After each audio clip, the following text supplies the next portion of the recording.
philosophy of pregnancy. What would that be? Everyone who's ever lived is a result of pregnancy, if you will, but there's remarkably little written about it. We know a lot about the stages of fetal development, or what the mother might be expected to feel or experience at certain points. But what does it all mean? What wisdom is there waiting to be expressed? That's what I'm trying to find out in this series. And helping me is Karin Eglinton, coach and mentor at Intergifted. My name is Miriam van der Valk. And for the second part, our focus is pregnancy as faith.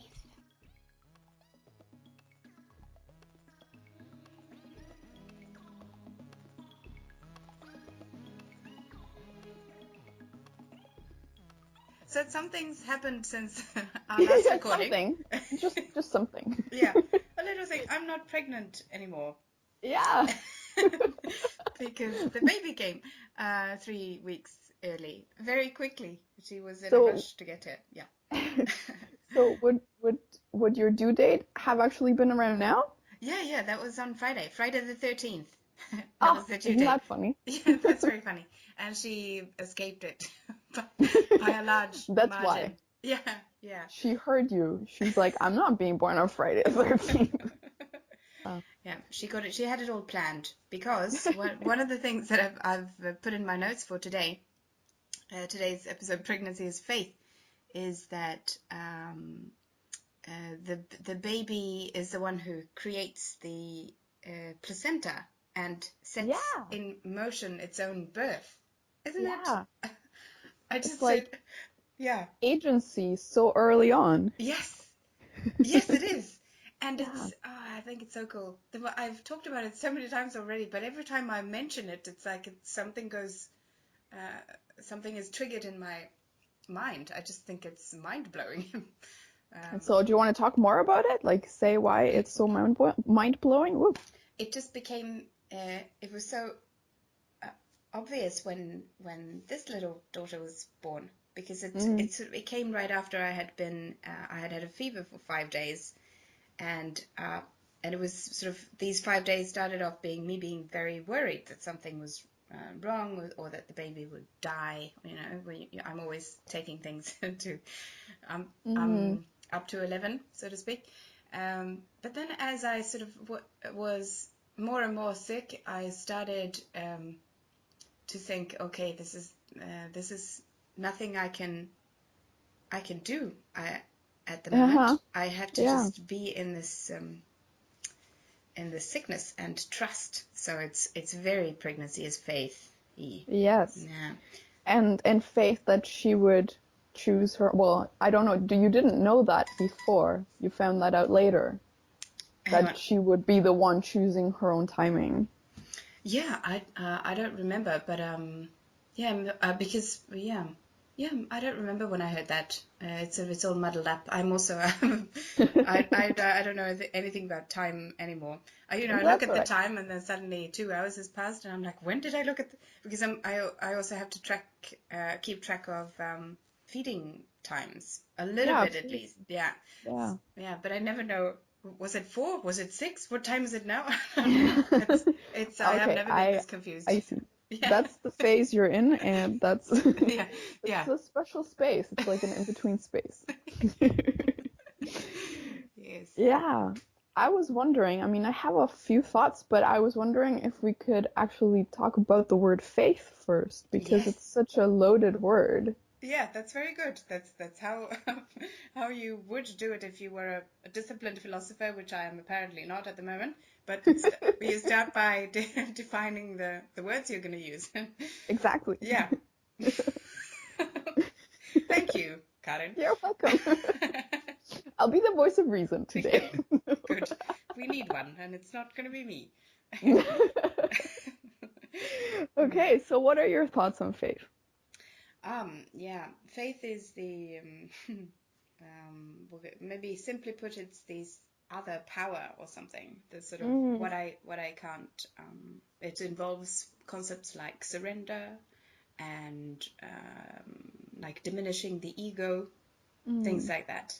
The sort of, but also perspective and maybe. Like perspective as in the entire world isn't just in my head, and it's not just my conscious conception, my ego Yes, world. Yeah. yes. So what do you think What about do I think?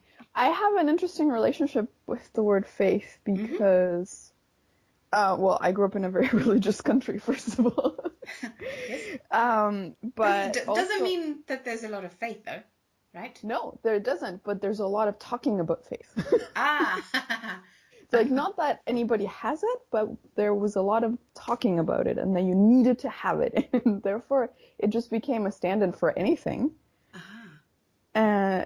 Precisely because of what you're saying, precisely because there was no real faith, no sense of real relationship with that other power for everybody. I mean, there were people who were genuinely filled with faith, but not everybody.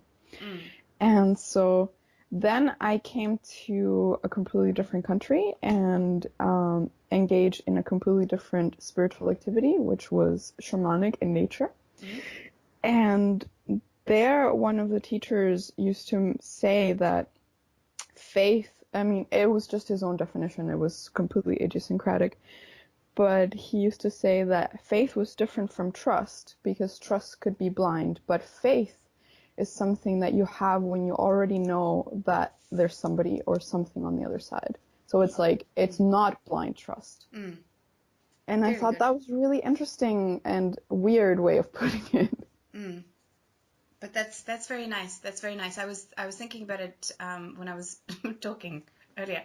That it's not faith and surrender. In my mind, at least, does not mean that you become a stupid.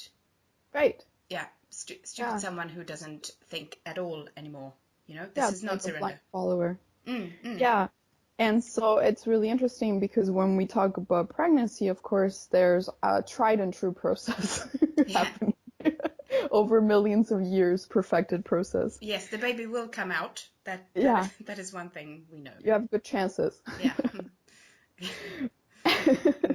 And so there's faith for sure, and there's a sense I'm sure of like not knowing what's happening and feeling blind, or there's so much that you can't control, but at the same time there's this tried and true process that has a power of its own. So it's not blind faith. It's not blind faith. It's very active faith because you can also help it.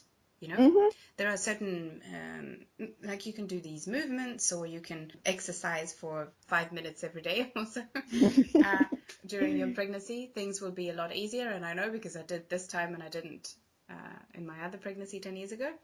Oh, great. Yeah. So there are things. It's an active faith that you can help. That you have this kind of, for lack of better formulation, a positive attitude. That you go, okay, so this is what I'm doing now. I'm going to push this forward, this motion forward that is already happening. Like I'm on the wave. I'm not. I'm going to sort of make sure I'm on top of it and moving forward. You know. That's good. That's good. Yeah. That's wonderful. Yes, so I think the certainly in my case when I was worried in the first days of my fever, which was just like basically the day the fever ended, I got the contractions that night. You know, when I was worried, when I had the first days of my fever, I was the ego was sort of trying to put an anchor down instead of going on the wave. You know. Yeah. Trying to stop everything. Just stop it. I need to understand what's going on here. But you know, it's much better if you don't try to understand things. This is not a head space. You know, for me, I'm so often in my head, and pregnancy is so much about the body. Yeah. I feel like this extracts very well to other situations as well. Like it's not just pregnancy. Pregnancy is metaphor. That's the next episode. So I had written some things that are still fairly metaphorical. Should I share some of them with you? Yeah. Yes. So somehow I keep going back to this this quote from the Gospel of Thomas: "If you bring forth what is within you, what you bring forth will save you. If you do not bring forth what is within you, what you do not bring forth will destroy you." Yes. Uh, and even Mm, though this is not literally about pregnancy, it always evokes images of pregnancy in my mm, mind. mm. To bring forth something. Oh, that's another part of my notes. Pregnancy is education, educere, Hmm. to bring Hmm. forth something potentially present. Yes, exactly. That's Yeah. exactly right. But it just makes me think of, and I guess I'm like veering a little bit into the pregnancy as metaphor here, but the idea that there is something already growing inside me Mm. and that it will have to be brought forth or else, Yeah. you know? Yeah. And then the faith aspect there is like what you're saying, to cooperate with the process and that I will have a transformation through it and therefore be saved, as per this quote. Mm. And if I do not cooperate with it, as you're saying, if the ego tries to put down an anchor and prevent the process out of fear or whatever, Mm. then that will jam the process in such a way that it will destroy a part of me. Yeah. Yeah. Yes, exactly. The ego wants to put down an anchor because it doesn't know what to do when it's not in control, and it feels like it's not Exactly. in control. Yeah. Yeah. So that's the another faith part, that you are not in control. Someone else or something else or something else is in control. It will. Yeah. Faith is the idea that it will be okay. Uh-huh. Yeah. Yes. Even if you are not in control, it will be okay. Hmm. And here also in my notes, I had also written something about this is not in my hands. You know, in pregnancy, the process is, I can cooperate, like you're saying, I can help it along, but the process itself, the core of it, is not in my hands, and it's the body doing what it is meant to do, and genes doing what they have been doing. Mm. And so it's like, even though it is your own body and your consciousness inside that body, there is something else going on that you're sort of along for the ride, Yeah. quote unquote. Yeah, yeah, yeah. And Mm-hmm. it's funny how we say my body, your body, Mm-hmm. because it's we talk about it as a product or a compartment or Yeah, something that's not doesn't equal my mind. yeah, it's a vehicle. Yeah. But my mind, but thinking about how the baby has agency, but Mm-hmm. no sort of self, like self as in the mechanism that organizes identity, and like the baby's self is underdeveloped when it comes out, but it's sort of it still has agency. So the Yes. agency is also in the mind, is also in the body. I find this really interesting. The mind and the body. Yeah. Yeah, or like prenatal memories, things that get imprinted, you know. Have you ever read about this? It does connect a little bit with what were saying last time about, you know, the schizoid character and things like that, Oh, but yes. there's a budding area of research that looks into people actually having memories not just in utero, but even from the moment of conception. Hmm. It's What really is, cool. yeah, what is having the memory? Like, where is the, yeah. Exactly. I have no idea. And I don't think we do yet, but there be people having memories of things that they couldn't have heard, but it was in their ears, you know, hearing the voices or hearing the thing going on, but it was happening very early in the pregnancy. There was no way that they could remember. Here you go. Um, Here you go. It's not as simple as they have made us believe, you know? no, Hearing is not just ears. exactly, Yeah. exactly. There was no ears yet, but yet here was this, you know, children or adolescents who were struggling with these memories. Mm, And so it's just really interesting that that went into the self mm, and had to do with agency and had to do with something that is in the body that has nothing to do with this construct that we're talking about of mm, consciousness mm. in the way that we think about it. I have here another thing. Suddenly I found in my own bookshelf, I had completely forgotten about it, but it's a Swedish philosophy magazine. This is number 3 from 2016, and it Mm, says, "Are you ready?" That's the big mm, question. And the one of the key concepts here is they have interviewed a philosopher called Laurie Paul, who talks about her idea is that you can't really call it a choice whether you want to have children or not. Uh-huh. Yeah, because the choice part of it is that we base the choice on yes, I want to have a child, or no, I don't want to have a child, on the idea of what I would be as a parent, how I would be as a parent. And this is something you don't know. And they have interviewed a lot of people, and they all have one thing in common. They say you have feelings that you didn't know you could have. Oh, Yeah, that is so interesting. yeah, that's what they all say. Tell us about these feelings. What kind of feelings are they? Yeah, they are. Yeah, that's the funny part. It seems to be the feelings that you couldn't really put words to. Aha! Don't we hate those things, don't we? The ego hates the things that you can't put words to. One of the people here says it's a man, 35-year-old man, and he says, before my kids were born, I'm just like reading in Swedish and simultaneously saying it in English. If it sounds Good job. weird, that's why. Okay. Yeah, before they were born, one of my biggest experiences of beauty itself was when I stood on a top of a mountain, sweaty, tired, and tired in a psychic and physical way, but still very satisfied and enjoying the nature. I had no idea what my children's existence would mean to me. And these previous feelings of beauty itself are so puny in comparison with the feelings that I have towards my children. Now they're mine, and they give me every day this feeling of beauty that I can't compare to anything else.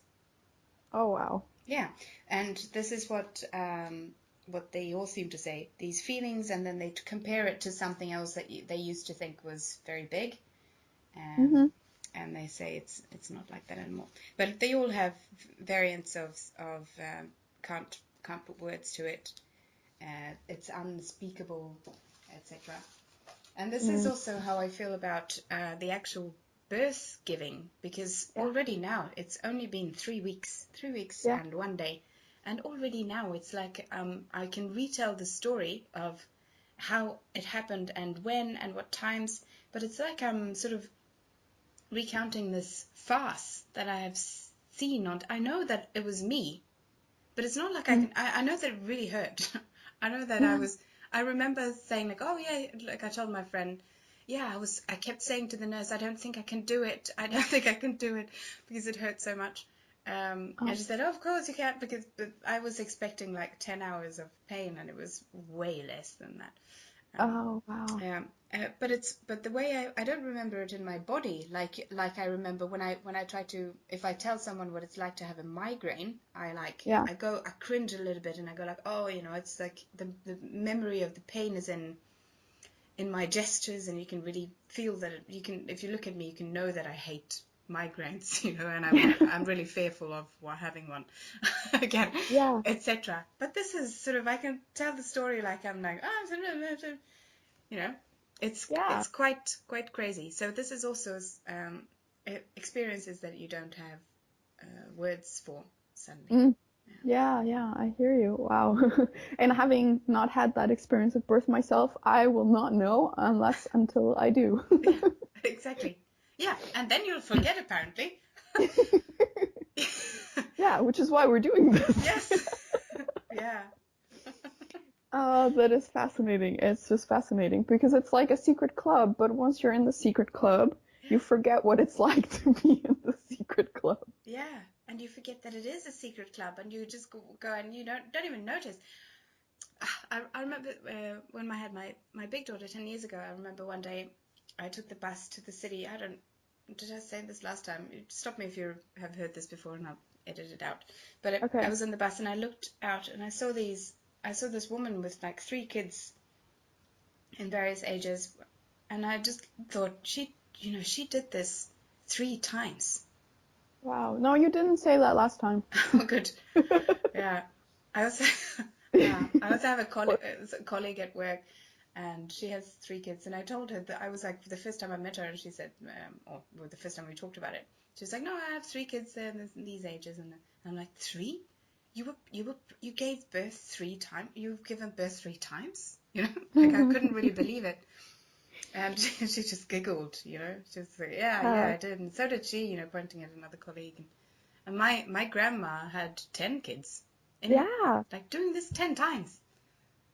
It's like you just, it becomes like a non-issue at that point, I guess. Yeah, I suppose. It's just this thing that you do. It's just the thing that you're always doing. Now I'm Yeah. pregnant again. It's insane that we don't talk more about it.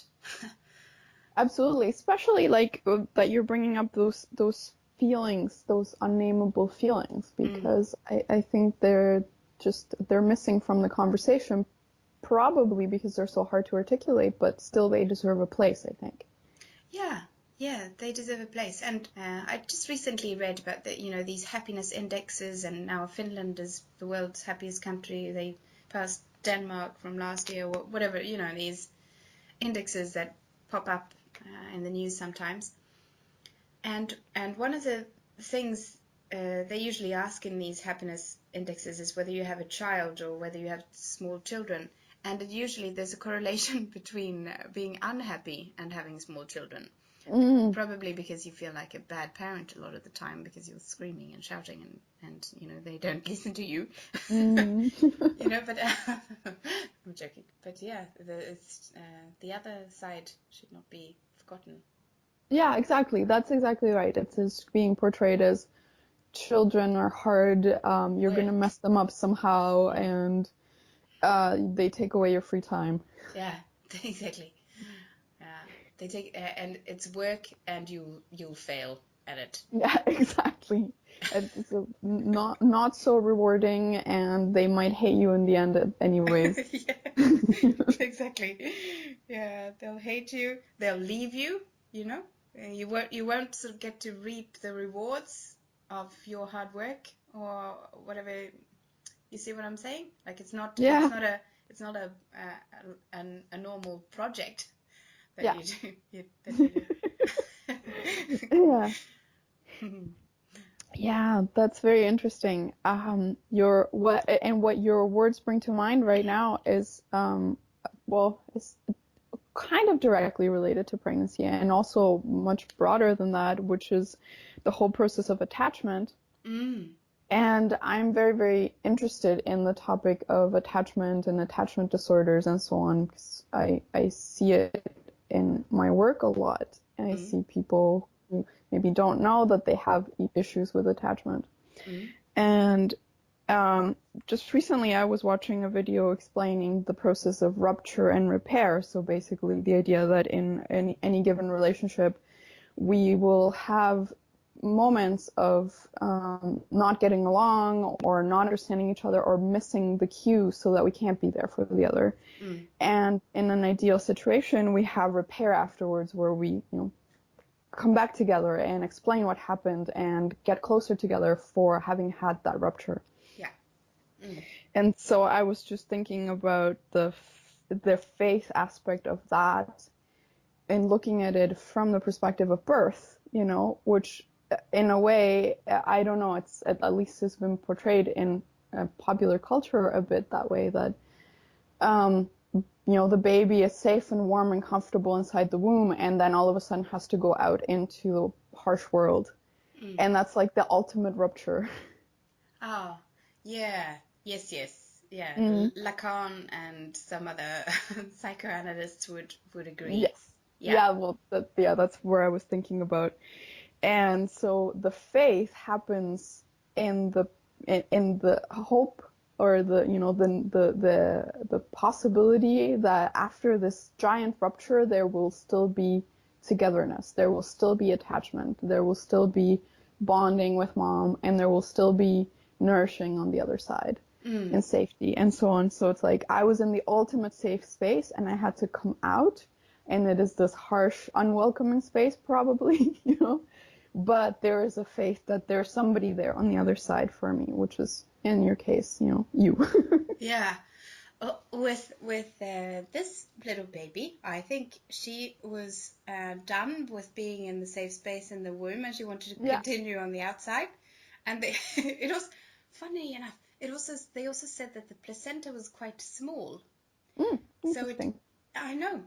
And she was also quite small. And now she's grown like 6 centimeters in 3 weeks, which I wonder if that's possible. Maybe they didn't get the measurements right when she was born. Uh-huh. But she does really feel a lot bigger. This Yeah. is Yeah, another thing. in Yeah. the picture you sent, I was like, wow, she's so tiny. Yes. Yeah, she really was tiny. Very, very tiny. Much, much bigger now. Just 3 weeks. It's Yeah. crazy. And why is she bigger? I'm jumping from thing to thing, but it's the breastfeeding, which is also the second part of the body experience of pregnancy. It just Yeah. continues when the baby is out. And like one of my friends just wrote a text message. She said, isn't it somehow very wonderful, this period? Because at no other time in your life will you have such clear-cut tasks. Your task now is to create food for this baby. You know Yeah. exactly what you need to do, and this is your job right now. Mm. Yes. And it's true. It's never so never so obvious what I need to do. Um, yeah. In every delivery room, there's this big sign about with 10 things that you should do during the first 24 hours Hmm. after the child is born. It's like this beautiful picture with a happy baby and stuff. And one of them is to be skin on skin with the Yeah. baby. Yeah, skin on skin for the first 24 hours, non-stop, Mm. all the time. Yeah. Mm. Hmm. This is not what it was like when I was born. No, neither for me. No. Mm. Yeah. Yes. So that's our rupture in a Yeah. way. It's like Yeah. we're all carrying to different degrees the scars, I guess, or the leftovers of that kind of rupture that maybe never got repaired. Mm. I had a thought on that too, which was, you probably also know this, the fact that, biologically speaking, human babies are not really fully done gestating really when they're born. Mm. And sort of the idea is that for the large head, like the large cranium that we have, if the baby were to finish doing its being ready for the outside world inside the womb, then we could not give birth to them Yeah. because the head would be too big. Yeah. Mm. And so it strikes me that that's another sort of biological or evolutionary kind of faith. It's like we're gonna pause the process mid-process, get the baby out, and then have faith that it will finish its development process fully and safely. And that parents are able to take care of this completely vulnerable little being who can Exactly. not do anything on its own. I'm just thinking of, I have this image of the Stone Age, that they managed all of them, exactly all of them, because everyone who's alive now is a descendant, so they all succeeded, like all of our ancestors. Yeah. Every single one of your ancestors. Yeah, it's mind-boggling to think about. Yeah. And so it just highlights for me this, like, there's a whole other process, whether conscious or intelligent or not, whether it's an emergent process, it's an intelligent design or whatever, there is a process that takes over, that has a mind of its own in a sense. Mm. And is incredibly creative to say, okay, well, we would normally have a gestation process of, let's say, 18 months, but this time we're going to cut it at 9, get the baby to get out, and then it has to continue developing. It needs skin on skin, it needs breastfeeding every so often, and so on, so that it can finish its process. Mm. And the breastfeeding is another, and it's a very interesting topic, because the breast milk is this miracle fluid that you can sort of, the nurse said, oh yeah, and if the baby's bottom gets red from the wearing diapers too much, you can also just like squeeze out a bit of breast milk and put it on the skin. And Wow. yeah, it's really you can do anything. Oh, if the baby is snotty, you can take one drop of breast milk and put it in its nose. Oh wow, Yeah, that's incredible. it's incredible. This is this is Oh nobody wow. talks about this. No, I'm just like right now, like images are flashing before my eyes of all the videos on Yeah, Facebook.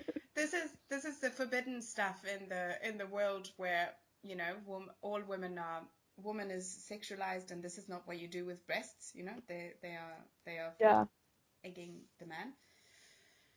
This yeah, it's quite. I really.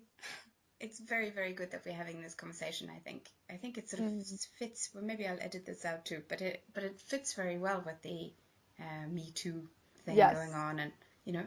everything that's happening. Hmm. Yeah. It, in a sense, for me, it just comes across as a super common sense reminder, like just really down to earth. It's like this is what our body is for. Yes, there is a sexual pleasure aspect, but ultimately there is this whole other dimension that we're forgetting about. It's like, you know, one aspect is of course the sexism aspect, but there's this just a forgetfulness in it. Mm. If that makes any sense whatsoever, I don't know. Yeah. It's Forgetting the like, yeah, purpose. Mm. if we talk about it more, then we can remember that this is actually very down to earth, very common sense.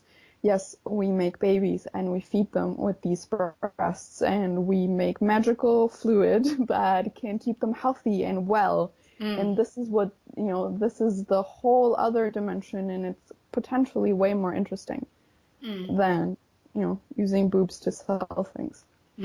Exactly. Yeah. Yeah. Yeah, The body just does it. Oh, I yeah. see another note here. I've written, a scientist's way to a new discovery is a so-called rational vision, Hmm. which where the idea is that it's in connection to faith. So the idea is that you first have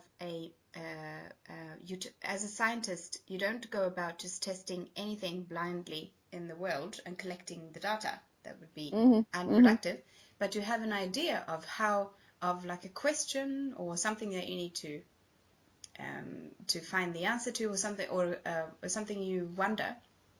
Yes. But it's a rational vision. You can imagine that it's something that you could be answered. You remember Einstein's question, what would it be like to sit on a beam of light? Hmm. Hmm. This is it's a kind of rational vision kind of thing. So Yeah. this is also the in pregnancy you also have these images of I wonder what my child will be like, Yeah. and you imagine, and you have to have some sort of it's visionary because it's not there yet, Hmm. and it's got to be if you imagine that your child will be both win the Nobel Prize for Literature and set the world record for X, Y, and Z, it's no longer very rational, but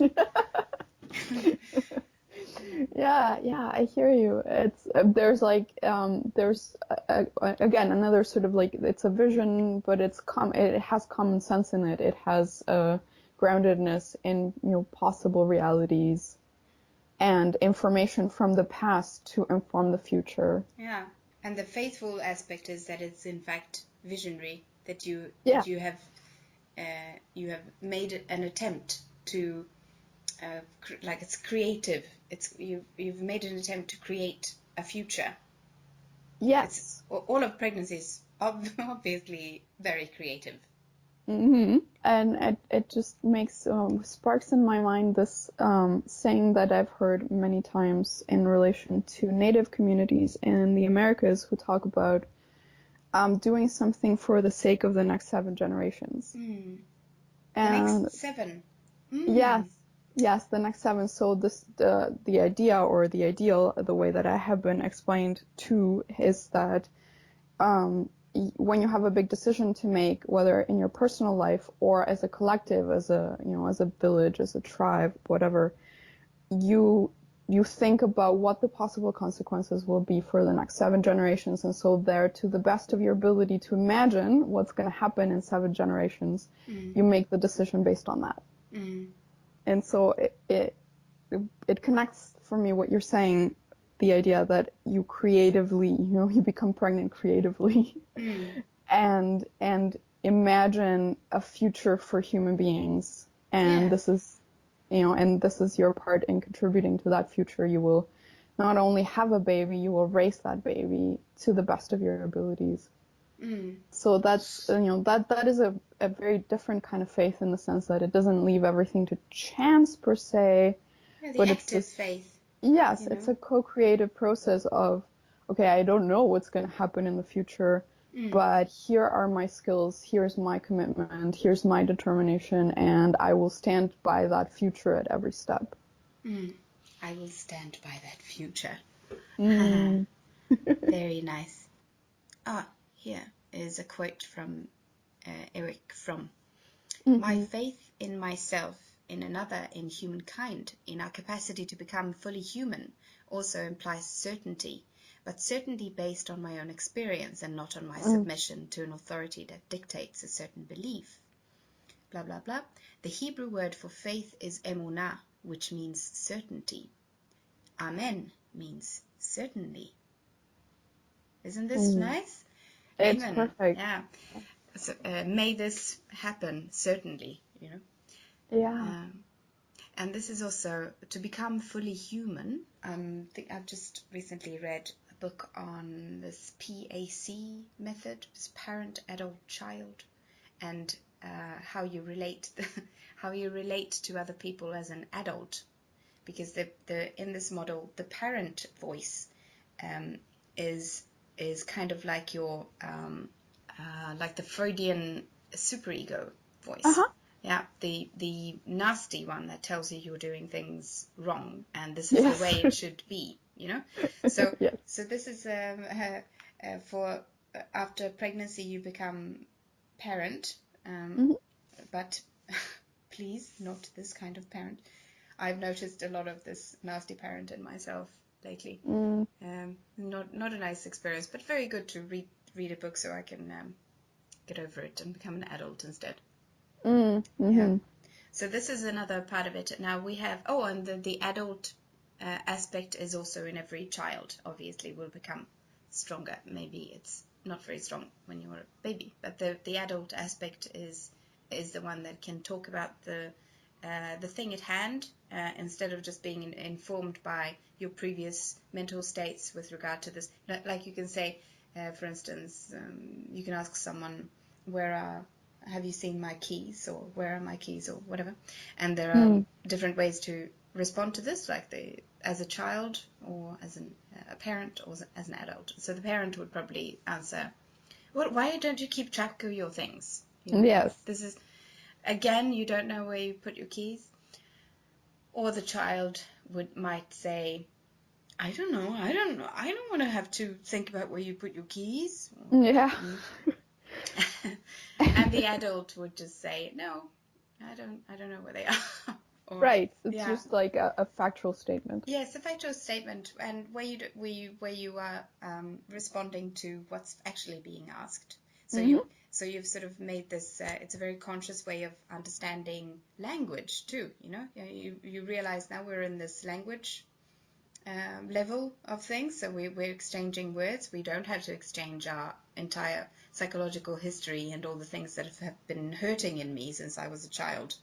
Correct. Yeah. So this is my faith in our capacity to become fully human implies certainty based on my own experience. Yes. Amen. Amen to that. Yeah.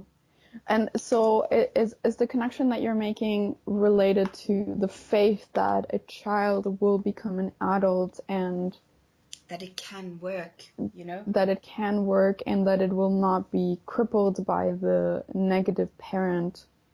Yes, and that we don't have to, we don't have to be, that we, I'll just make it a positive statement instead. Yeah. So that we can be active, we can be agents, we can have active faith. We don't have to have this passive, submissive trust, Yeah. that we can. It's possible. When I can just feel my spine going more straight when I start talking like this. It's just so I'm building myself, firing myself up a little bit. Yeah. I feel so positive about this. I feel so positive about the future. It'll work. It's going to work. I can see that this new child this new person is very strong, very eager to live and to be here and to do things and to function. Yeah. Well, that's heartening, like really, really. I can just feel it off of you while talking to you. This like glow of yes, we can do this. Yeah, I'm the the strengthening your biceps emoticon. That's me, right? Yes, exactly. And parallel to all this that we're saying, I'm hearing like the like it's like faith is partnered with sovereignty. It's like if faith does not come alone, and faith does not come as a subservience to another process or being, it comes with sovereignty. So it's like I am in my sovereign space, I am free and autonomous, and this other being that is within me, that now is out of me, is also autonomous, and we have faith in each other's sovereignty. Yeah, this is the wonderful both and-ness of life, It's actually very simple. We're both sovereign and connected forever, Yeah. Completely and forever. Yes, I love that. Yeah. I'm just quickly going to find the thing that I didn't. Laurie Paul. Okay, I'm freestyling a little bit. There will be some editing later. Man is in a knowledge theoretical darkness. Kunskapsteoretiskt mörker in Swedish. Oh, She nice. writes exactly. She writes in Transformative Experience, her book. We can't know what change our children's existence will mean for us, our lives, our brains, our hearts, our feelings. The question about whether or not to have a child embraces the unknown in life and the possibility to change. So this is also the active faith that you choose, Laurie Paul says, you choose to become a parent to discover who you will become. Yeah. So this is the, what could that be? I want to say active faith again, but that's all I'm saying, apparently. Active faith, active There's faith. nothing else. Yeah, what is that? It's intellectual curiosity. Yeah, like an openness to that which is not known, impossibly not knowable beforehand. And also the rational vision kind of thing, because you wouldn't do it if you believed that you would kill your children or that you would do something terrible to them. You're interested in discovering who you will become because you think that it might be something, it will evolve you. You will grow. It will mean growth, and growth as in, new branches on a tree. Yeah. Here's like a little bit of an opposing perspective. I'm just gonna ask you, like, how many people do you think make the choice really consciously, knowing or with some awareness of this in mind, versus maybe just, I'm just saying just with quotation marks, just rationalizing the instinct to procreate? Yeah, I'm not really sure. I think it's very, very hard to tell. I'm stating the obvious now. I think that it's easy to want to have a child because you want to be the opposite of your own parents, or because you want to be exactly how your own parents were.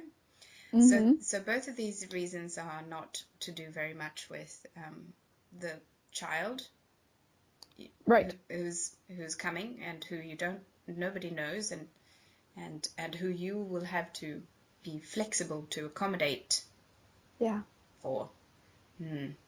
So the to see yourself as parent is one thing, Hmm. Yeah. Yeah, I think it's curious because of course you and many other people are approaching parenting from a very conscious perspective and making a conscious choice and asking conscious questions. Mm. And many other people are in a process in their lives where they might be making choices unconsciously Mm. as a reaction, like what you're saying, I'm not going to be like my parents, or as a reaction to uncertainty itself. Yeah. I don't know what my life is going to be like, but if I'm a parent, then I'm on the right track, or something like that. Mm. That's reactionary rather than Yeah, actionary, so to speak. exactly. Yeah. Yeah. Yeah, that's not And real agency. no. This is why we And need more philosophy in schools and everywhere. yes. And, and particularly of pregnancy. Yes, yes, and of sort of philosophy. I'm writing this text now, where one of the main questions is sort of, or the main inspirational sentences is that philosophy is about the question of what to do. You know, this Yeah. is why we need philosophy.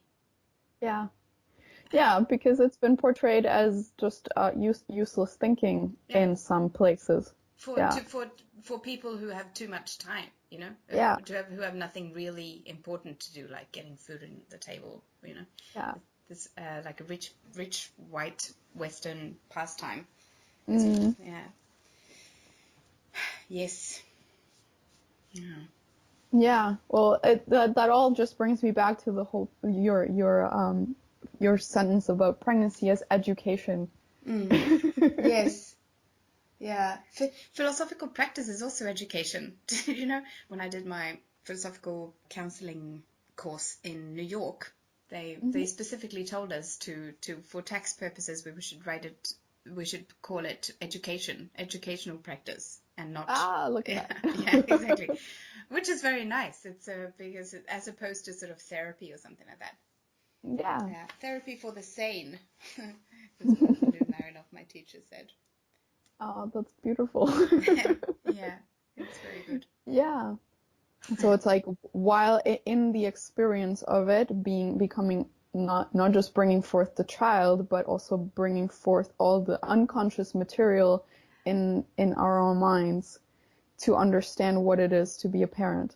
Yes, and bringing forth yourself as adult and Yeah, as yeah, as an adult parent, not in the PAC model parent, but you know, yeah, who I can you love be that. as a leader of new beings? I used to Mm, I used to have this thought experiment when I was 10 or something. That you know, if someone from the 18th or 19th century came here, what would I show them? And you know, how would I explain what things are? The telephone and these high-tech things that we had in the 18th and 90s.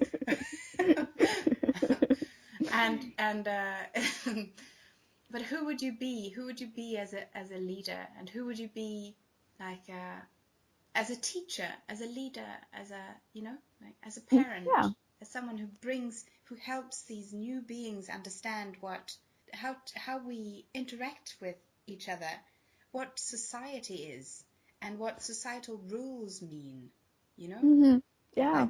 and how you explain things like the all the implicit things that we all agree on, like you don't fart at the dinner table, or you know, Right.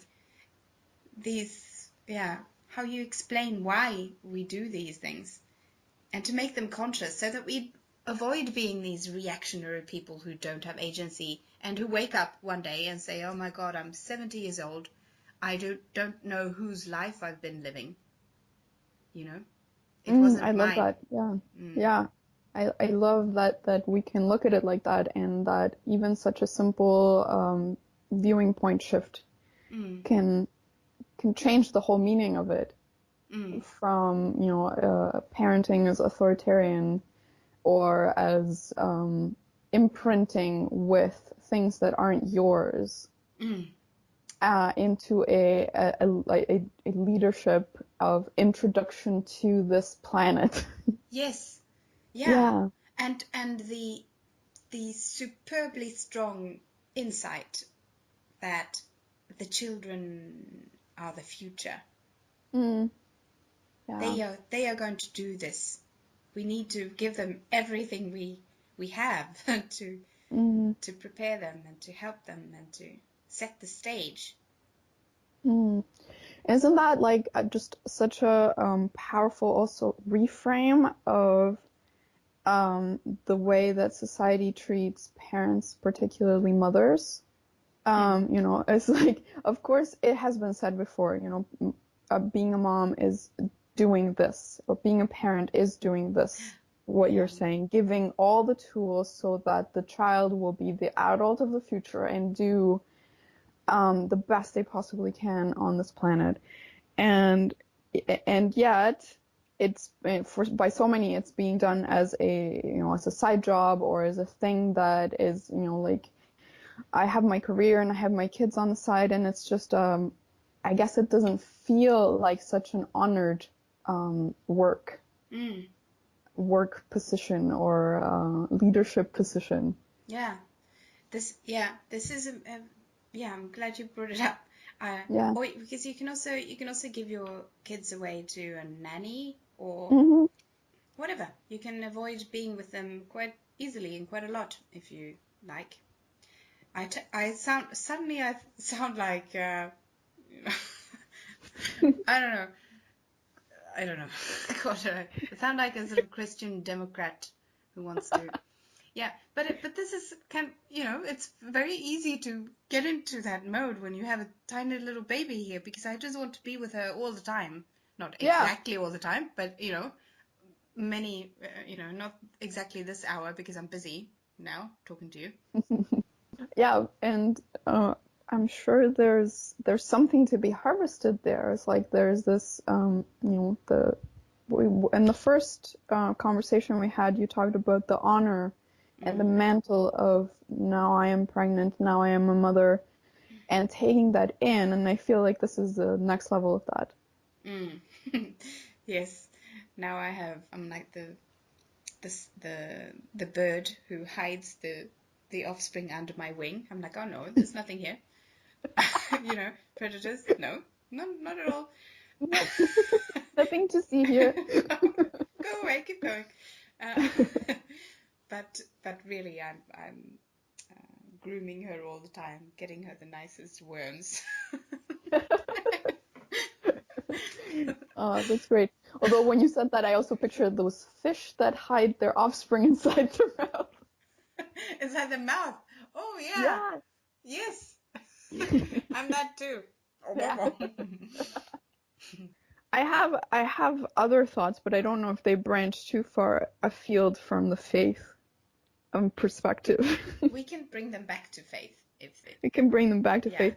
Well, because we were talking about parenting as leadership, and I'm very interested in whatever we can glean from Paleolithic perspectives and, you know, like prehistoric perspectives on parenting. Like, that's a whole other can of worms. But there's a woman called Jean Lidloff. I don't know if you've ever heard of her. She wrote a book called The Continuum Concept. No, not. And she wrote, I think she wrote it maybe in the 80s or early 90s. Don't quote me on that. But basically she had a chance to visit a tribe in the Americas, in Central America, and live with them and experience their way of life. And she noticed that they practiced what we would now call attachment parenting. So basically, like what you said, skin to skin, all the time, babies in arms at all times, until the child said or, you know, manifested the will to be put down, or wanting to go play by itself or explore by itself. And so she was struck by the fact that the child rearing practices were so different from the Western ones that she was used to. You know, parents co-sleeping with their children, you know, just carrying them everywhere, not separating them from life. So basically, when the children were a little older, they were involved in all the tasks of the tribe, and everything included the children. And she was surprised to find that the children were very quiet, very little crying, very happy. So she started digging into this and articulated it for a Western audience. So this continuum concept, parenting, now actually articulates all this as parental leadership. So exactly what you said about showing the child around and introducing them to what life is like in society. But that doing so would that the children actually expect that leadership, and that when in the Western world we give our children too many choices and put them in the position of leadership, like, what do you want to do? Yeah, Or I do know. you want to buy this, or do you want to get that? All that stuff. It actually creates extreme anxiety, and then the children start acting out. Yeah. Yes, very true. Yeah. Yeah. Yes, yeah. There are So Oh, I was just thinking of these shows, the Super Nanny or whatever they're called, yeah. and you can see these, or the Dog Whisperer even, Yeah. you know. There's a need for like reliance on that leadership, and I guess maybe that's where the faith piece comes in. It's like there's a two-way street. A parent has faith that the child comes with everything it needs inside to thrive, to grow, both biologically and psychologically. And the child has this absolute faith in the parent that the parent knows what to do on this planet and will show them. Yes, exactly. It's an imperative. The pregnancy as faith means that you have to have this faith. You have to have this faith that because your child relies on you. Yeah, exactly. Yeah, It's like, they have faith. yeah, they have faith, but then you also, it's like, it's an Ouroboros in a way. If you take one piece away, then everything falls apart. Because if the parent has no faith, then they will act out of doubt and confused and controlling or whatever, and then break the cycle. It's so easy to break the cycle. It's so difficult to have faith. You have to remind yourself. I wish it was easier. Yeah. Oh yeah, no. I don't imagine it at all as anything simple or straightforward. And we've been moved so far from we've moved so far out in our heads. I mean, at least I have. I think it's and it's difficult to find the connection back. At least for me, it's been like that. And it also I think it's Western society at large. Basically, my mum just told me the other day that when she had me and my sister, I'm a twin, she was told to sort of clean her nipples with this special thing before Okay. feeding us. Oh. Yeah, and so maybe that's why I have allergies. Oh. Yeah, and now didn't even, when my daughter was born, they just sort of put her in a blanket, and then I held her in this blanket for 24 hours, and then another one, obviously, because it was a little bit dirty, but they didn't sort of wash her or nothing like that. Yeah. Everything was there, all the birth mess. Yeah. There's also a whole what do you call it, like an inoculation that needs to happen with all your microbiome onto her. Yeah. Now we know these things. Yeah. Now we do, and apparently before we didn't, because these they are women were supposed to give birth lying on their backs, which is sort of the worst position possible for birth giving. Yes. And it was like that for a long time, because it was God, it makes me angry to just think about how stupid this is. I hear you. Yeah. So stupid. Isn't it interesting though, since you introduced the idea of the ego needing control and wanting control, these practices of giving birth in a certain position and disinfecting things and, like cleaning your nipples or whatever else, other examples there might be, have been examples of trying to control a process that is inherently messy but beneficial because of that. But we didn't know. Yeah, you discovered germs, so you discover something to take them away. And Yeah. then many years later and many deaths and allergies later, Yeah. Mm-hmm. you discover, oh wait, germs, we need them. They were good Yeah. germs. We just needed to put them, keep them in the place where they were originally. You know, it's not good to move mouse germs to another part of the body, for instance. You know. Yeah. Yeah, but they, as long as they are in the place where they were, they are doing a job. Yeah. Very well. In a sense, and I'm sure also many practitioners in their time, who have been forgotten over time, must have said this. Yes. This, this. Well, if it's there, there must be a reason, which is a kind of faith. Yeah, I was just thinking, it's lack of faith to want to take them away. You know, Yeah. to want to clean your nipples before you feed your child. This is lack of faith, isn't it? Yeah. Yeah. Yeah, and since we have since discovered that there's this whole interchange that happens between the child's saliva and the nipple that creates a whole chemical reaction that tailors the milk to their needs. I can't imagine what putting some kind of chemical in there would do to that. Yeah. Yeah, so And yeah, so it's like what you said before. It's like the our ancestors managed and they succeeded. So there must have been something there that allowed them to succeed even without all these technological approaches. this is the faith we lost, you know. Yeah, yeah, yeah. Faith we lost in the Industrial Revolution or whatever. Mm. And now we're finally regaining it again. And it's changed in 10 years because they did. I was a little bit surprised now when 3 weeks ago, because they didn't do. She was just born and they gave her. You know, I held her and they said, oh, okay, so skin on skin for the first 24 hours, and then we, you know, all the other stuff that we were talking about.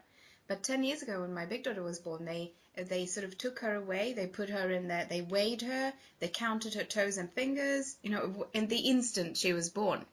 Yeah. Yeah. Yeah. And for 3 weeks ago, and this my second daughter, they only weighed her after several hours. I'm glad. Yeah. I'm glad for her. Yeah. And for you. Yes. Yeah. I think, Yeah. you know, we're going somewhere. We're regaining this lost faith. I mean, I am too, I hope. All this is a process of regaining lost faith, I suppose. Yeah. Oh, I hope it's okay that this particular conversation turned out to be more opinionated than the first one. Of course it is. Of course it is. Yeah. Good. Because I personally do have very strong feelings about all these things, and I can hear that you do too. Indeed, strong feelings and all part of a process of regaining lost faith. Well, I'm fine with that. Our third and last episode is on pregnancy as metaphor, airing shortly. Till then, do visit philoprax.com, that's FILOPRAX.com, and leave a comment if you like.